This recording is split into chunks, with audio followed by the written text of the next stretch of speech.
So the lights on the Elegance 845, the 2023, we've got the swooshy ones. And then just going around the outside quickly, we've got the cassette toilets at the back, we've got our filling points. So in actual fact, the water pump is actually located in the bathroom on the Elegance 845, so I'll show you that when we get inside. We've got a direct to tap, so that can fill up just straight from the Aquarol, and then direct to tank, so we've got an onboard water tank, so there's a separate pump then that will fill up for the onboard water tank. Locker goes underneath of the bed, our wastewater just at the side here. We've then got our normal electric box, so 230 plug-in and place for our leisure battery. Now they come pre-fitted with a little key switch, so if you have a motor mover fitted, the key switch is pre-fitted on there. And we've got two external aerial points as well, so if you've gone to a site and we've got an aerial issue and they've got their own aerial points on site, you can connect up with a little connection just in here. External shower, so we've got an external water point there for washing the dog off, etc. Washing bikes off, so quite a nice little handy unit. And again, if you go to a nudist site, you can have a shower outside in the nude. Aldi water heater and heating flue, so if you're using it on the gas, this is where the flue is going to come out of for all the gas vent. Huge big locker at the front, so you can get Aquarol in the front of here. We will have a proper look.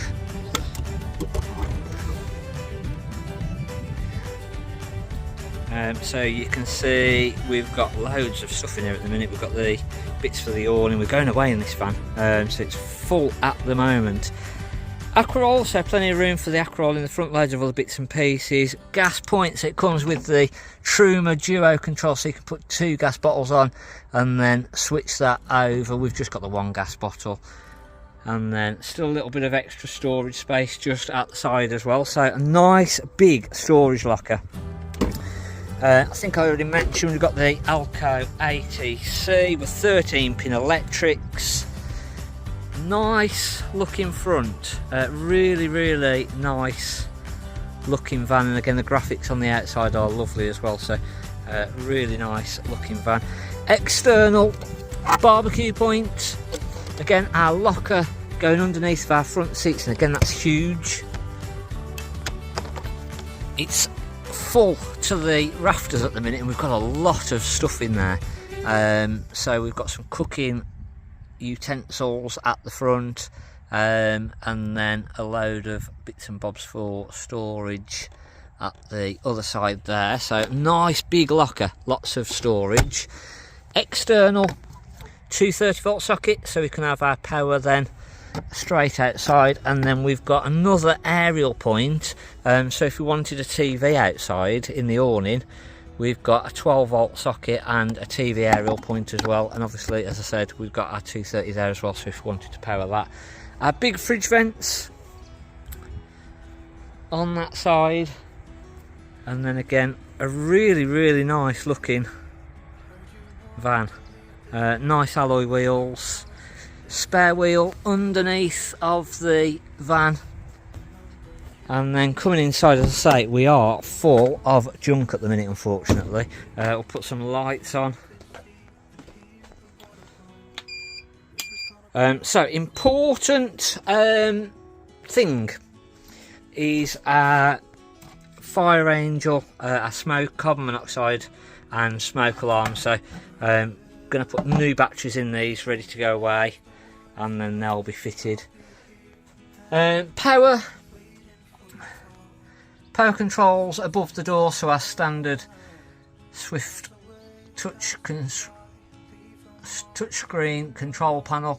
Our Aldi heating controls just on the side. I'm going to run through those. They're slightly different on the newer vans to what they have been previously, so I'll show you the operations of that in a moment.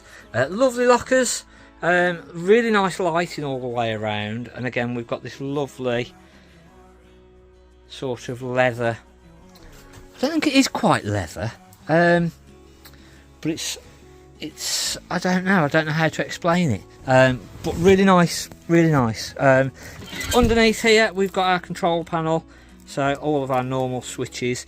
We've got the Aldi flow, so if we go and we're using the shower etc, we've got constant hot water supply subject to how much water we've got in our Aquarol or in our onboard tank. We've got two drain off switches there, so we can drain off the water system, and then our actual Aldi boiler is down the front on the left hand side. Nice little flip up unit on the side kitchen. You can see it's full, it's full. Loads of storage, absolutely huge amounts of storage. We've got so much packed away in here to go away, but actually it's not taking up any room. So really, really nice storage in the kitchen area. Real big, deep. Got our essentials in there for the wine, but two big units, storage units, and then we've got the same over on this side here in the kitchen as well. So again, some nice big storage drawers and a bit more storage underneath. We've got a little bit of storage underneath of the oven, and again then we've got our electric ring and 3 gas burners.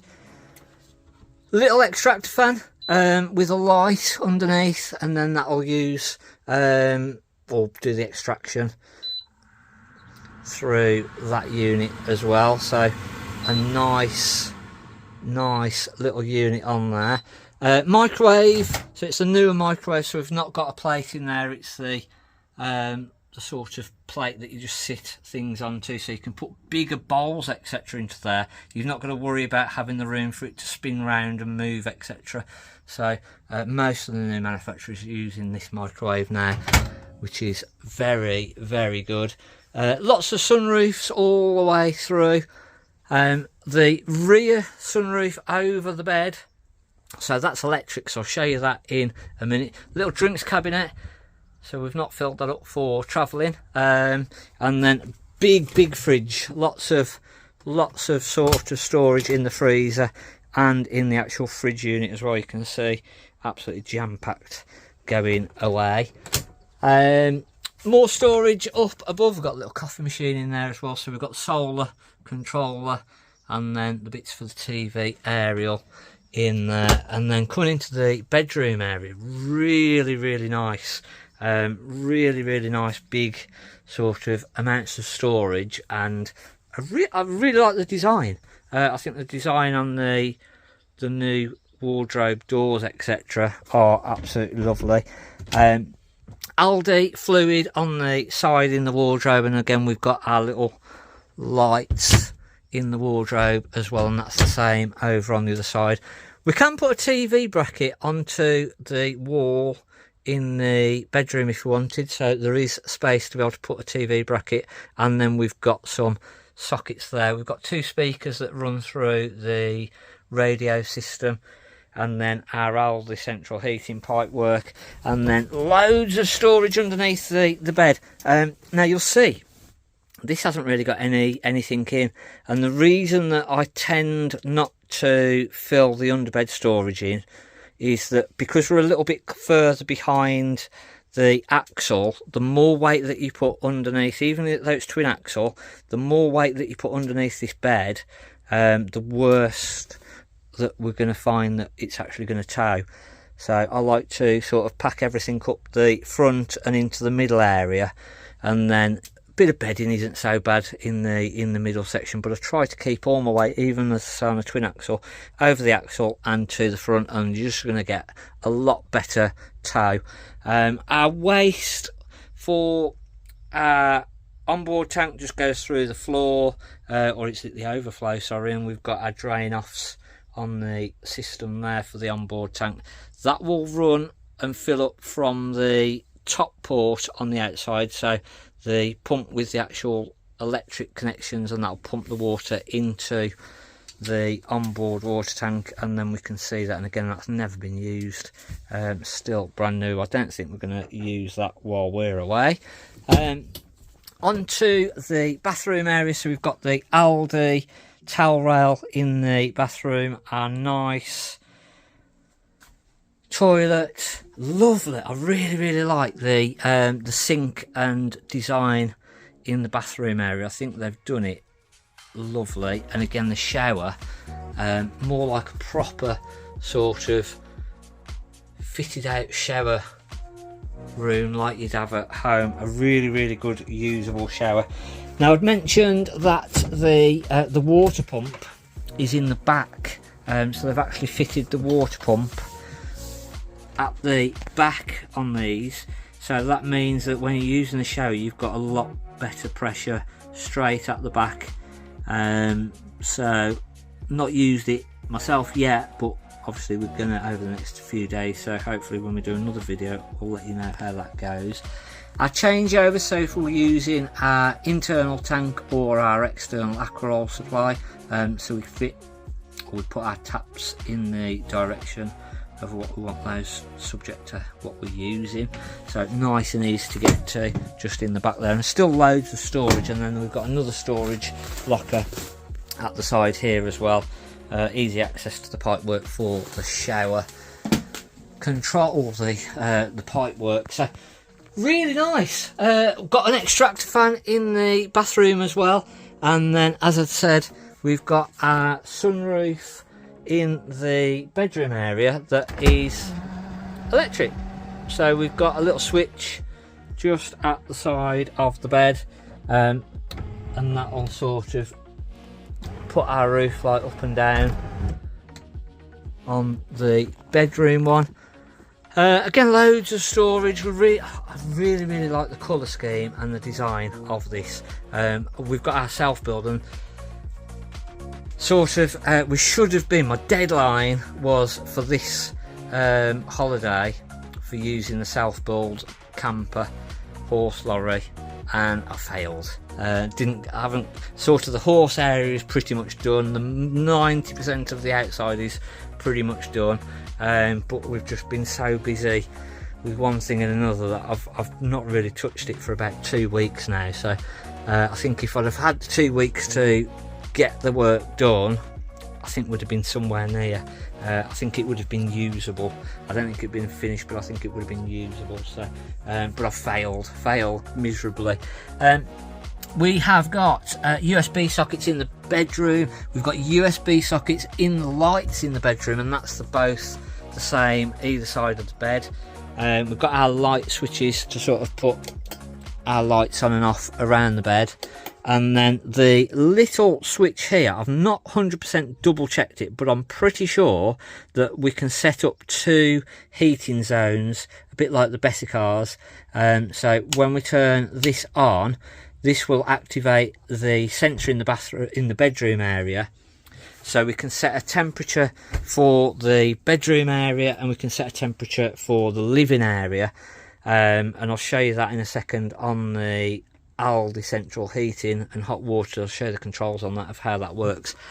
So a nice little extra that you can sort of, just a bit more controllability. The Aldi central heating is that better system where you can control the temperatures an awful lot better, and it's a lot more like you have at home. So the newer controls, we get our little plug symbol at the top to let us know that we've got the electric connected.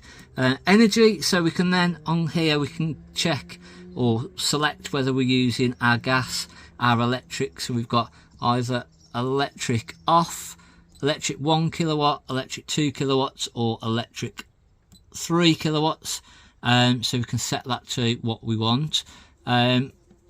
We've got a little 1 and 2 screen on here, so we can toggle between our screen 1 and 2 by pressing up in the top corner. And again, we've got high altitude mode, so if we were to go up into the Alps skiing or something like that, if we wanted our gas on, we'd literally just hit our gas, and then we've got our priority. So if we've got gas and electric connected, sometimes it might be that actually we want to use our gas, and we want the gas to be the priority over the electric if we was on a low power site or something like that. Internal temperature, so we've got 28 degrees at the minute.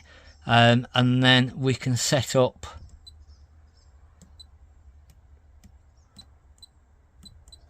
our temperature of what we want it to be. Obviously at the minute it's quite hot, so we've got that turned right down, but we can then check or we can set our temperature to what we want that to on that dial just there, so it's again just literally hitting the thermostat. And then if we want our hot water on, it's literally on or off, and then we can put a boost on for 30 minutes. So if we wanted to just boost that hot water up, get the water hotter for quicker, and that'll boost that hot water for about 30 minutes. So it's all the same settings as what we've been used to previously, but just slightly different method of using it. We've then got our different modes. We've got our underfloor heating, the pump on auto, and then we've actually got three screens on this one.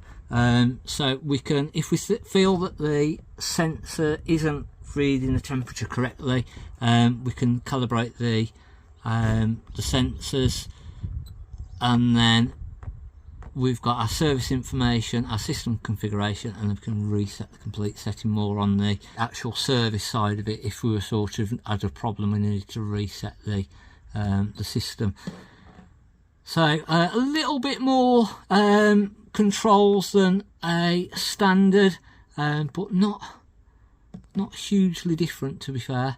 And then we can go back to our main screen, and again that'll just tell us what our temperatures actually are. So just very slightly different, but still does the same thing. Not any real major differences compared to what it was before. Load monitor, as I say, it hasn't got the load monitor, but you can use the load monitor on the actual Swift panel. So if we went to a site and we'd only got a lower ampage supply, we can actually reduce this down, and it'll tell us what actually we're using at any one time as well. So